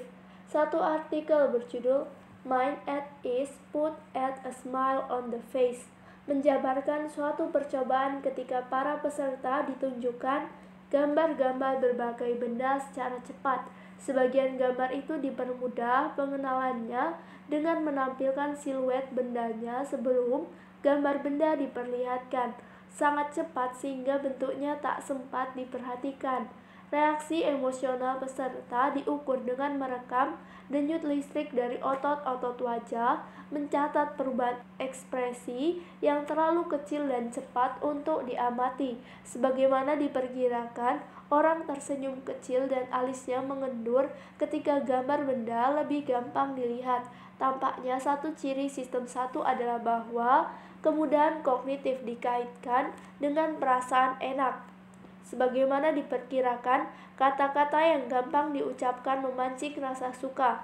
Perusahaan-perusahaan dengan nama yang gampang diucapkan mendapat hasil lebih baik daripada perusahaan lain pada minggu pertama penjualan saham perdana, walau efeknya menghilang seiring waktu. Saham dengan kode yang bisa dibaca seperti CAR atau Lunmo lebih baik kinerjanya daripada yang menggelintiri lidah seperti PXG atau RDO, dan tampaknya terus memiliki keunggulan kecil.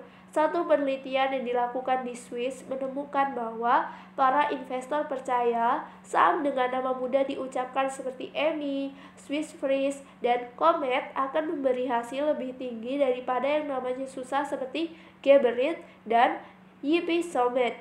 Seperti kita lihat di gambar 5, pengulangan memicu kemudahan kognitif dan rasa akrab yang nyaman. Psikologi terkenal Robert Jason menghabiskan sebagian besar karirnya meneliti hubungan antara pengulangan suatu rangsangan dan rasa suka yang akhirnya dimiliki orang terhadapnya. Jason menyebutnya efek paparan belaka, Mere Experience Effect. Satu demonstrasi yang dilakukan di koran mahasiswa University of Michigan dan Michigan State University adalah salah satu percobaan favorit saya. Selama beberapa minggu, muncul kotak mirip iklan di halaman depan koran mahasiswa yang berisi salah satu kata bahasa Turki atau seperti bahasa Turki berikut: Kadirga, Saricik, Biwonji, Nansoma, dan Iktitaf. Frekuensi pengulangan kata-kata itu beragam. Salah satu kata hanya tampil 1 kali, sementara yang lainnya tampil 2 kali, 5 kali, 10 kali, dan 25 kali. Kata-kata yang paling sering muncul di koran mahasiswa satu universitas menjadi yang paling jarang muncul di koran universitas lain. Tak ada penjelasan yang diberikan, dan pertanyaan membaca dijawab dengan pertanyaan bahwa pembeli ruang tersebut ingin anonim. Ketika rangkaian iklan misterius itu berakhir, para peneliti mengirim kuesioner ke kalangan mahasiswa meminta pendapat mereka apakah kata-kata itu berarti suatu yang baik atau suatu yang buruk. Hasilnya spektakuler. Kata-kata yang disajikan lebih sering dinilai lebih baik daripada kata-kata yang hanya ditampilkan 1 atau 2 kali. Temuan itu diperkuat di banyak percobaan lain menggunakan aksara, China, wajah, dan bentuk acak. Efek paparan belaka tidak bergantung pada pengalaman sadar keakraban. Malah, efek itu sama sekali tak bergantung pada kesadaran. Efek itu terjadi biarpun kata atau gambar yang diulang diperlihatkan dengan sangat cepat sehingga pengamat tak pernah sadar sudah melihatnya. Mereka masih tetap menyukai kata atau gambar yang ditampilkan lebih sering. Sebagaimana yang sudah jelas sekarang, sistem 1 bisa menanggapi kesan peristiwa yang tak disadari sistem 2. Malah efek paparan belaka sebenarnya lebih kuat bagi rangsangan yang tak dilihat secara sadar oleh orang. Menurut Jason, efek pengulangan bagi kesukaan adalah fakta biologis yang sangat penting dan ada pada semua hewan. Untuk bisa bertahan hidup dalam dunia yang berbahaya, suatu makhluk hidup harus bereaksi dengan hati-hati terhadap rangsangan baru dengan kecurigaan dan rasa takut. Kemungkinan bertahan hidup hewan yang tak curiga pada hal baru itu kecil, tapi ada juga gunanya apabila kewaspadaan awal mereda sesudah rangsangan terbukti aman, kata Jason. Efek paparan belaka terjadi karena pengulangan paparan rangsangan yang tak diikuti hal buruk. Rangsangan seperti itu akhirnya akan menjadi tanda aman, dan aman itu baik. Jelas alasan itu tak terbatas pada manusia. Untuk membuktikannya, salah seorang rekan Jason memutar 2 macam nada ke 2 set telur ayam yang subur. Sesudah telur-telur itu menetas, anak ayam yang keluar dari dalamnya secara konsisten lebih sedikit mengeluarkan bunyi gelisah kalau mendengar nada yang didengarnya sewaktu masih dalam telur. Jason memberikan ringkasan yang baik mengenai program penelitiannya. Konsekuensi pengulangan paparan itu berguna bagi organisme dalam hubungannya dengan lingkungan hidup dan tak hidup di sekelilingnya.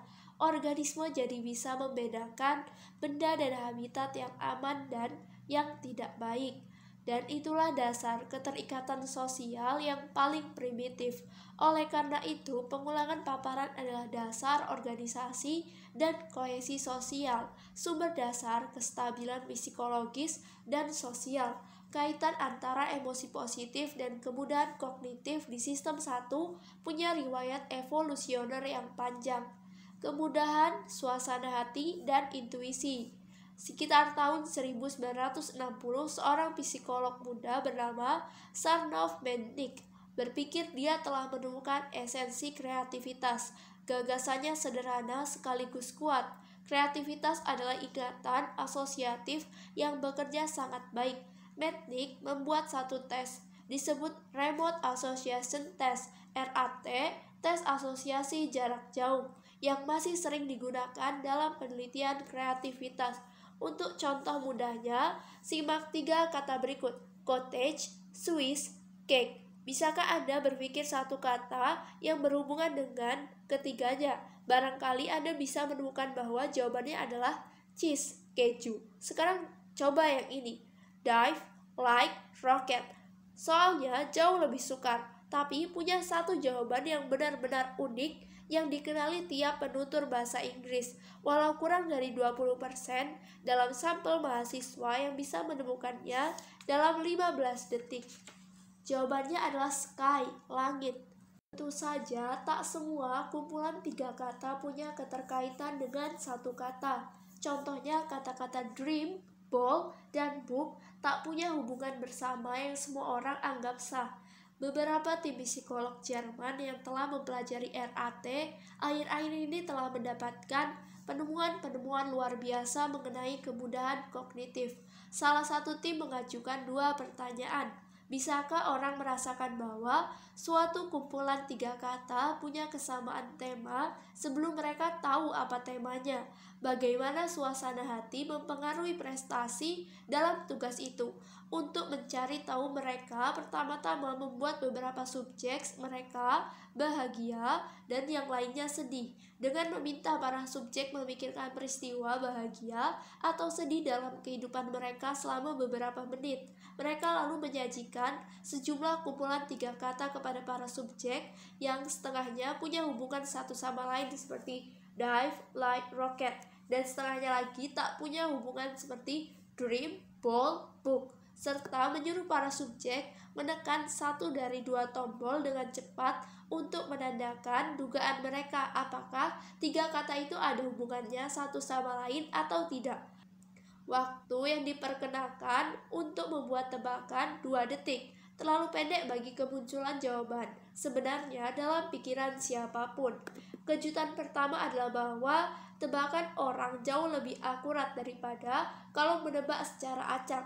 Saya anggap itu luar biasa. Rasa kemudahan kognitif rupanya dibangkitkan oleh sinyal sangat samar dari mesin asosiatif yang tahu bahwa ketiga kata itu koheren, ada hubungannya satu sama lain, lama sebelum hubungan itu ditemukan. Peran kemudahan kognitif dalam pertimbangan ditunjukkan kembali dalam percobaan oleh tim Jerman lain. Manipulasi yang meningkatkan kemudahan kognitif, penyiapan jenis huruf yang gampang dibaca, menampilkan kata-kata lebih awal, meningkatkan kecenderungan melihat kata-kata itu sebagai saling berkaitan. Satu penemuan luar biasa lainnya adalah efek suasana hati yang kuat pada prestasi intuitif. Para pelaku percobaan menghitung indeks intuisi untuk mengukur akurasi. Mereka mendapati bahwa membuat para peserta berada dalam suasana hati yang baik sebelum tes dengan menyuruh peserta memikirkan hal baik membuat peserta menebak lebih akurat. Yang lebih mengejutkan adalah subjek yang tidak bahagia sepenuhnya tak mampu melakukan tugas intuitif dengan akurat. Tebakan mereka tidak lebih baik daripada tebakan acak. Agaknya suasana hati mempengaruhi operasi sistem 1. Ketika kita tak nyaman dan tak bahagia, kita kehilangan hubungan dengan intuisi kita. Temuan-temuan itu menambah bukti yang menunjukkan bahwa suasana hati yang baik, intuisi, kreativitas, kemungkinan ditipu, dan peningkatan pengandalan sistem 1 membentuk satu gugusan di ujung lain: kesedihan, kewaspadaan, kecurigaan, pendekatan analitis, dan peningkatan usaha juga menjadi satu gugusan. Suasana hati yang baik mengendurkan kendali sistem 2 atas prestasi. Kalau suasana hati sedang baik, orang menjadi lebih intuitif dan kreatif, tapi juga kurang waspada dan lebih rawan mengalami kesalahan logika. Lagi-lagi, seperti pada efek paparan belaka, hubungan itu masuk akal secara biologis. Suasana hati yang baik adalah tanda bahwa segalanya berjalan lancar, lingkungan aman, dan tidak apa-apa kalau menurunkan kewaspadaan. Suasana hati yang buruk menandakan bahwa ada yang tidak beres, mungkin ada ancaman, dan kehati-hatian dibutuhkan. Kemudahan kognitif adalah sebab sekaligus akibat perasaan yang enak.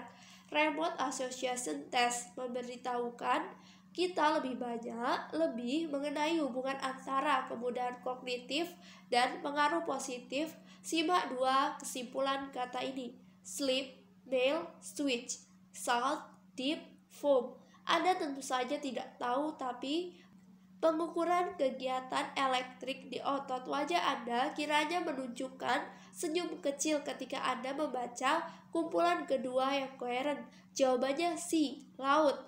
Reaksi senyum terhadap koherensi muncul di subjek yang tak diberitahu apa-apa mengenai kesamaan tema. Mereka sekedar ditunjukkan 3 kata dan diperintahkan menekan tombol sesudah membacanya. Kesan kemudahan kognitif yang datang bersama penampilan kumpulan kata yang koheren tampaknya sedikit menyenangkan. Bukti yang kita punyai mengenai perasaan enak, kemudahan kognitif, dan intuisi terhadap koherensi itu, sebagaimana kata ilmuwan, berkolerasi tapi tak mesti berhubungan sebab akibat. Kemudahan kognitif dan senyum terjadi bersamaan, tapi apakah perasaan enak benar-benar menyebabkan intuisi koherensi? Ya, benar. Buktinya datang dari suatu pendekatan percobaan cerdas yang telah menjadi makin populer. Beberapa peserta diberi penjelasan yang menyediakan tafsiran alternatif untuk perasaan enak mereka. Mereka diberitahu mengenai musik yang dimainkan di earphone, bahwa riset terdahulu menunjukkan bahwa musik itu mempengaruhi reaksi emosional orang. Penjelasan itu langsung menghilangkan intuisi koherensi. Temuan tersebut menunjukkan bahwa tanggapan emosional singkat yang mengikuti tampilan kumpulan 3 kata menyenangkan kalau 3 kata itu koheren, tidak menyenangkan kalau tidak koheren. Sebenarnya menjadi dasar pertimbangan koherensi. Tidak ada yang tidak bisa dilakukan sistem 1 di sana. Perubahan emosional bisa diperkirakan, dan karena tak mengejutkan, perubahan itu tak berhubungan sebab akibat dengan kata-kata. Itulah sebaik-baiknya riset psikologi sejauh ini, dengan kombinasi teknik percobaan dan hasil yang sama-sama kuat sekaligus sangat mengejutkan. Kita semua belajar banyak mengenai kerja otomatis sistem 1 dalam beberapa puluh tahun belakang. Banyak yang kita ketahui sekarang mungkin terdengar seperti fiksi sains 30 atau 40 tahun lalu. Dulu tak terbayangkan bahwa bentuk huruf yang jelek mempengaruhi pertimbangan kebenaran dan prestasi kognitif, atau bahwa tanggapan emosional terhadap kemudahan kognitif 3 kata membantu munculnya kesan koherensi. Psikologi sudah melangkah jauh bicara tentang kemudahan kognitif. Jangan tolak rencana bisnis mereka hanya karena jenis hurufnya susah dibaca. Kita pasti terpengaruh untuk percaya karena hal itu seringkali diulang-ulang, tapi ayo kita pikirkan lagi. Keakraban menimbulkan rasa suka. Ini efek paparan belaka. Suasana hatiku sedang baik sekali hari ini, dan sistem 2ku lebih lemah daripada biasanya. Sebaiknya aku lebih berhati-hati.